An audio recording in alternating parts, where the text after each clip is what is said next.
Hi there, I'm Jim Zirin. Welcome back to more Conversations in the Digital Age. With us is an old friend, Frank Wisner, a distinguished former diplomat. Frank has served as ambassador to Egypt and India and almost everywhere else. A brilliant career of public service under 8 presidents and spanning 4 decades. Our show is about the power of diplomacy. Frank Wisner has been part of a back-channel group of former U.S. diplomats known as the Iran Project. Since 2001, the Iran Project has been taking part in unofficial discussions with high-level Iranian representatives about Iran's nuclear program. These Track 2 talks have facilitated our concluding the historic agreement we know today, which may well prevent Iran from ever acquiring a nuclear weapon. Frank, welcome back. Thank you, Jim. Now, we've just concluded meetings, as you know, of the United Nations General Assembly. The Iranians have participated, as have many other governments. Have you been able to meet with Iranian representatives during this time? I have, actually, Jim. I've seen the president and I've seen the foreign minister. This would be Mr. Rouhani and the foreign minister, Mr. Zarif. Rouhani. And foreign minister Javad Zarif. I've seen both of them, but then they have reached out generously to an American audience, not only their international counterparts. They've seen businessmen, people in the press, people in foreign policy institutions. They've been active in taking their message to the American public. This is not the first time you've met these gentlemen. This has become a 15-year affair, has it not? Jim, that's absolutely true. In the late 1990s, I and a number of others really came to the conclusion that we needed to find a way to engage Iran and explore the possibility of agreements with Iran that would avoid the course to war and at the same time assure core American national security objectives, including eliminating the threat of an Iranian nuclear weapon. That was our purpose. I believed throughout my life and dedicated myself professionally to the proposition that you need to use diplomacy. You must have force in your camp, but in order to find ways to reach agreements with other parties, diplomacy becomes critically important within the framework of national strategy. So how were you able to make contact with the Iranian officials at the outset? Well, many people have reached the Iranians in many different ways. In my personal case and those that I've worked with, we've been in touch basically with the Iranian government, the foreign ministry and its people, and as well as private Iranians who are members of the dialogue that I've been privileged to be party to. Now, we have no diplomatic relations with Iran, so did you secure the approval of the United States State Department before contacting them? No, it's absolutely true. We've had no diplomatic relations with Iran since 1979, and it's worth remembering what that means. It means virtually all contact between the United States and Iran over these years has been sundered. And as a result, America's understanding of Iran, how its politics work, what its objectives are, how it goes about doing its business, has been sharply diminished. We, in my own personal case and the dialogue that I've been party to, we've been privileged to have access to thoughtful spokesmen for the Iranian point of view, not always the pure official point of view, but a solid Iranian point of view. And we've never lost the opportunity to keep our own government informed of what we talk about We generally communicate before we leave for a meeting and after we return. Now, well, these were secret meetings, were they not? They certainly weren't in the press. Well, I would take the word secret very guardedly. We are not government officials. We don't keep secrets. A measure of discretion on both sides is worthy. But I do want to make one point very clearly, so none of your viewers would misunderstand it. The breakthrough between Iran and the United States was an official act. It culminated in the P5+1 nuclear agreement. Those were all official decisions of the President of the United States. Many Americans contributed to, commented on, had ideas that affected, but in the end, these were official decisions. If anything, I would say we were one among many voices, and I would not want to attribute any specific line of responsibility. That lies squarely where it should, with the President, his Secretary of State, his administration. But wouldn't it be fair to say, particularly in light of the fact there were no diplomatic relations, that your activities facilitated the conclusion of the negotiations that led to the agreement? I'm not going to go that far, since I think all foreign policy decisions and conclusions are like a great river fed with many tributaries, and there are many considerations that go into a national decision. If anything, we were one contributor. Well, these are pretty heavy tributaries. The group was headed by Bill Lures, a distinguished former ambassador, and Tom Pickering, who was right. Like you yourself was a high official of the State Department, and Bill Miller, and possibly others. Jim, as you can imagine, it's always been our practice, for a very good reason, not to talk about the details of what we discussed, in order to preserve an atmosphere of confidentiality and exchange between the two sides. And I think it served our purposes, contributed to an atmosphere of candor in our exchanges with the Iranians and they with us. And that's a habit I'm kind of used to, having served in official diplomatic positions, that discretion is the better part of valor. Over the last 15 years, there have been some pretty rocky instances in terms of the United States' relations with Iran. There was the Axis of Evil speech in 2002 by former President Bush. And then you had the advent of Mr. Ahmadinejad, whose remarks were considered extremely out of line in the United States. Did this affect your discussions with the Iranians over the course of time? Yes.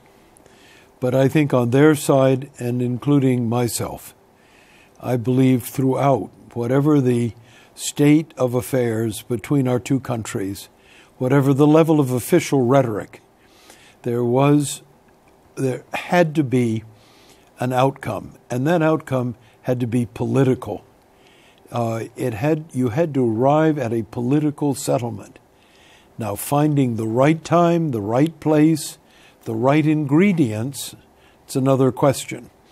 But we felt it was worth maintaining dialogue to continue to explore the options, so they would be under no doubt about what the American point of view was, and we would have a pretty clear insight into their motivations. Well, over 15 years, the politics changed in our country, and of course they changed in Iran, because Ahmadinejad was out, Rouhani was in, and Zarif, who's known to you as an ambassador from Iran to the UN in the early days, became the foreign minister. And what's your take on Mr. Zarif? He's really spearheaded these negotiations from the Iranian side. He has. That's absolutely true. But it is my very clear impression, Jim, that he's done so within a robust consensus that includes the supreme leader. He is implementing national policy. He's not freelancing, if you will, but he is a consummate diplomat, a man who has the capacity to imagine solutions to knotty problems, to build new ways to manage issues that normally divide, to come up with creative outcomes. His skill as a diplomatist is enhanced by his deep knowledge of the United States. He was a student in this country, University of Colorado, studied, in fact, under Madeleine Albright's father, is a man who knows us well, knows the international system well, knows how to situate Iran's national objectives within that system. So we've had a worthy interlocutor as Americans in Zarif, in Foreign Minister Zarif, and let's hope that can continue to be the case, for we have still a long road to travel. Well, let's talk about that. Now we have a deal. It appears that the deal is going to be finally approved and implemented over some period of time. What do you see as the advantages to the United States in the deal? Oh, I think the advantages to the United States are very, very clear. Our core requirement was to check Iran's ability to produce, to enable it to have the makings of a nuclear weapon. And the deal does precisely that. The Iranians will undertake an enormous range of activities, shrinking the number of centrifuges, pulling the core of the Arak reactor and filling it in with cement, taking their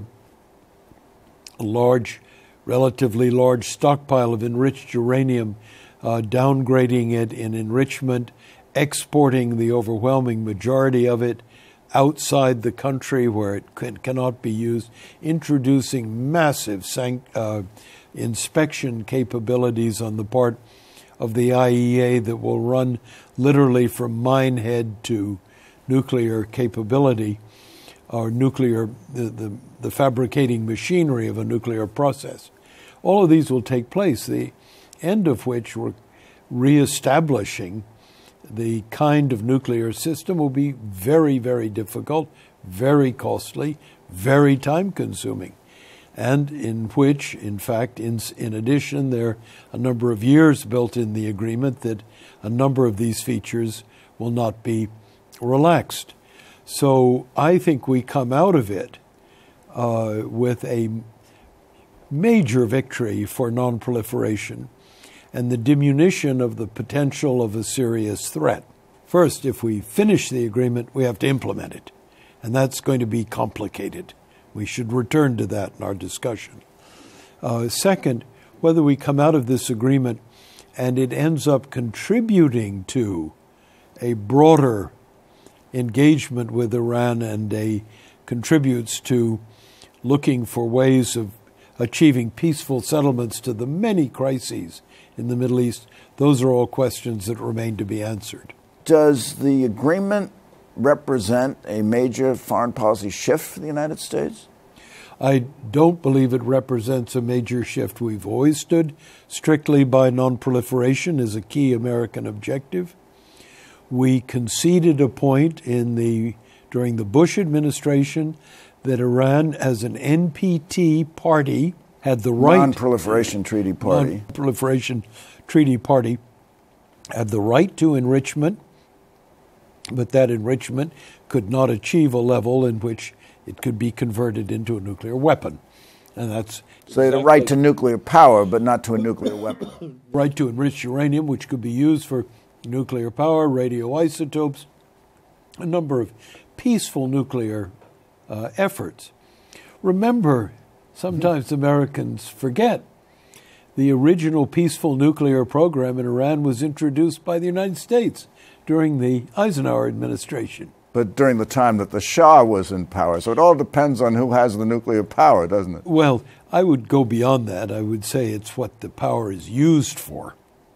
Under international rules, an NPT signatory can engage in enriched uranium as long as it doesn't threaten to go viral and become a nuclear weapon. That's where we've had to draw the line, and I think we've achieved that objective. Let me just push you a little bit, because there have been critics of the agreement, as you know, and perhaps you see some flaws in what's been agreed to.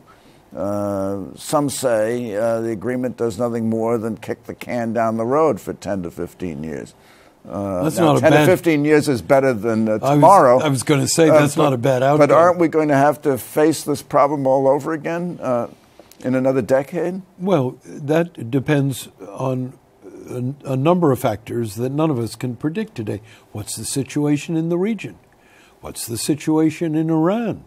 Is Iran prepared to re-engage the massive expenditures involved in coming up with a heightened nuclear program?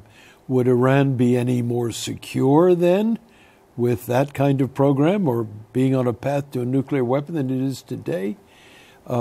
These are big, big, big questions. Well, but in 5 years, we're going to erase all the arms embargo. In 8 years, they're going to get rocket launchers. No, I don't. That's all in the agreement. I think you're going. No, I think you're going a bit far. There are levels of constraint that continue both within the nuclear agreement and touch other subjects. But I think you have to be very careful in answering your previous question as to whether they have 10 years and then go back to the starting point again. And that is, don't confuse capabilities and intentions. I think we'll have to know in 10, 15 years, and some portions 25 years, whether the intentions support and that Iran wants to build capabilities with those intentions. And it's much too early to say, and much will depend on what happens to Iran, what happens to the region, what happens in our relationship with Iran during this period. Well, in July of 2015, you signed a letter to the president where you refer to them as a hostile nation. What basis do we have for believing that they're anything other than a hostile nation now, and they'll be anything other than a hostile nation over the next 5 years, 8 years, or 10 years? I think there are a lot of Iranians who could have signed a letter to the supreme leader declaring the United States a hostile nation, too. I think the core of the problem we in Iran have faced with each other over these decades since 1979, summed up in one word: trust. They don't trust us, we don't trust them. And the importance of this nuclear agreement is it's a very big subject. And if properly implemented, and that is not a foregone conclusion, properly implemented is the first reestablishment of a serious basis for trust between two powers. Well, you've been an eyewitness to history. I guess it was President Bush said he looked Putin straight in the eye, and he knew that he took his measure and he knew what he represented. I mean, you've met with these people at a very high level. Are these people we can trust? Well, I believe trust is also linked, Ronald Reagan rather famously said, to verification. Yes. In terms of the narrow purposes of the nuclear agreement, narrow in the sense of the definition, you can begin to build trust based on the way they execute their understandings, but the same is true as they look at us.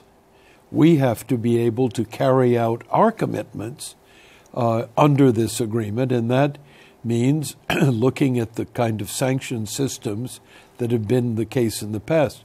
But I go beyond this. I think we've got a bigger question we're going to have to face. Are we prepared with an effective operating agreement to look at the other issues that are on the table, of which there are many?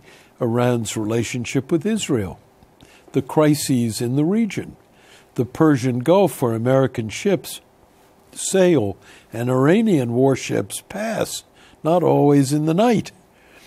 In the Afghanistans where the situation is quite serious, we've just seen the fall of a major city in northern Afghanistan.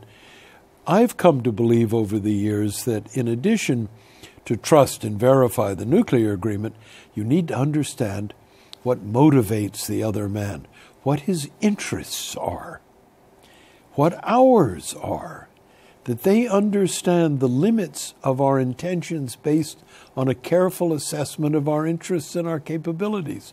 And we have to do exactly the same in return to be able to judge where they will come out.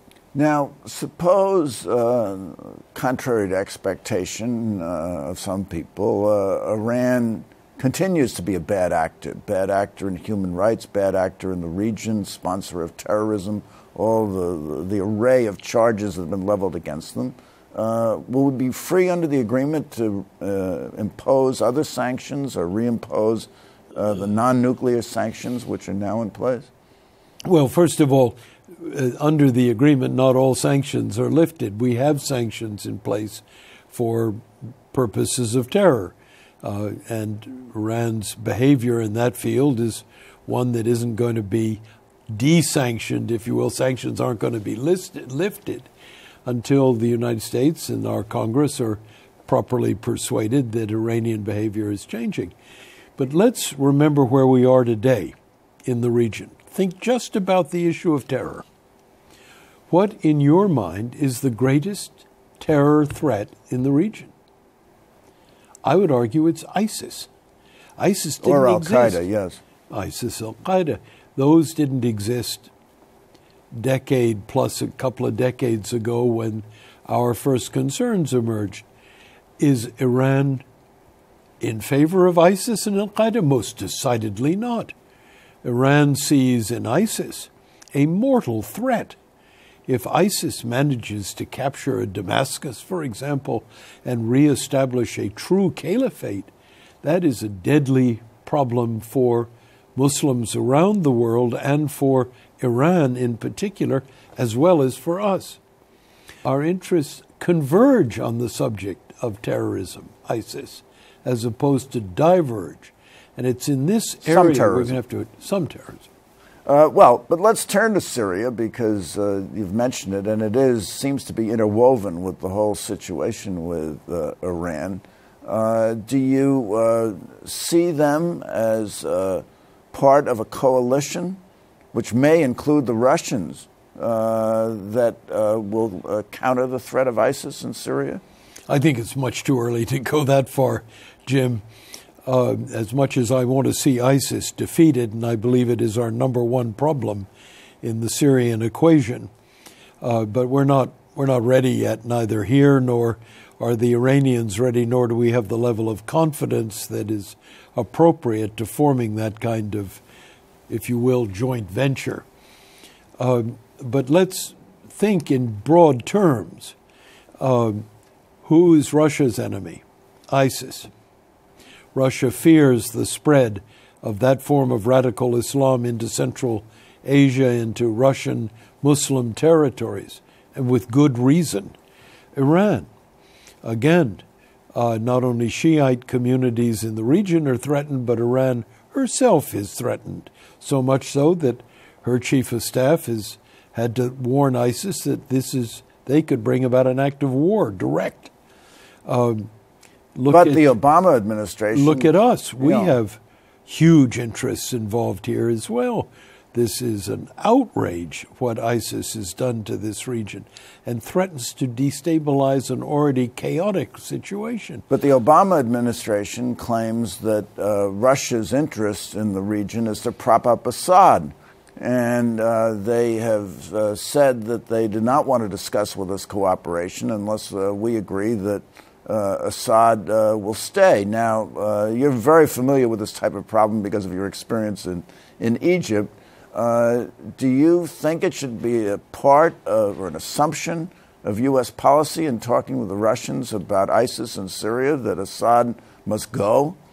Well, Jim, what I believe eventually has to be the case is we all agree that you need a political settlement to the Syrian problem. It cannot be resolved militarily by any side, any party.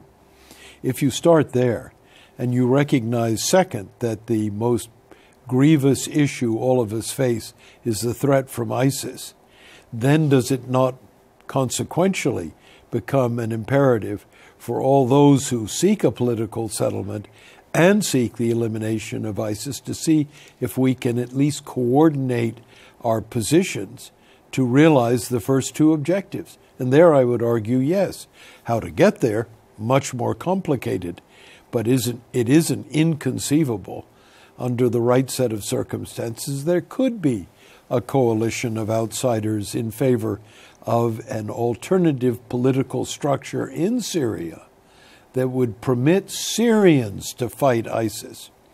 And here, my own view is that it would make a lot of sense to take the word Assad out of the equation to create processes that would give Syrians a chance to be done with him, and without having to go down the road of pulling his name and making it look like it's done by an external hand. Unfortunately, we've run out of time. Leave it to the Syrians as the takeaway. Question for you, is the Iran deal good or bad for America? Very Frank good Wisner. for America. Very good for America. Frank Wisner, thank you for coming by. Good. And thank you for coming by. Please tune in next week for more conversations in the digital age. Visit our website at www.digitalage.org. I am Jim Zirin. All the best.